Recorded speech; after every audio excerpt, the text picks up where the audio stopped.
अस्सलाम वालेकुम व्यूअर्स, ये अपार्टमेंट देख रहे हैं आप। सुकून, सहूलत और खूबसूरती सब एक जगह पर। अब जरा एक लम्हे को रुकिए और सोचिए, अगर ये अपार्टमेंट आपका हो और आपको माहाना 40 से 50 हज़ार रुपया किराया यहाँ से हासिल हो रहा हो, या आप खुद रह रहे हो, एक ऐसी लोकेशन जो शहर के मरकज के करीब तर और शहर के शोर शराबा से दूर। ये कोई ख्याली बात नहीं है, बल्कि ये एक हकीकत है। जी हाँ, अब सुनिए, बहरिया टाउन की प्राइम लोकेशन पर अब आप भी अपने अपार्टमेंट के मालिक बन सकते हैं, और वो भी 45 लाख रुपए में। और सबसे अच्छी बात कि ये 45 लाख भी यकमुश्त अदा करने की जरूरत नहीं है।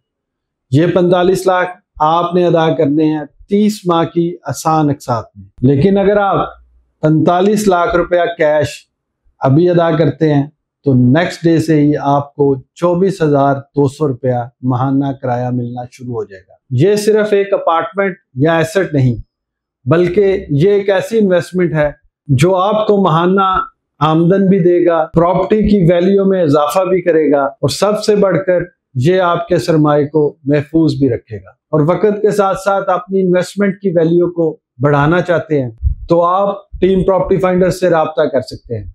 हमारी टीम आपके साथ वो ऑप्शन शेयर करेगी जहां पर आपकी इन्वेस्टमेंट महफूज भी होगी और बेस्ट ROI भी आपको मिलेगा। हमारे दिए गए नंबर पर राब्ता कीजिए और हमारी टीम आपको best of the best services देगी।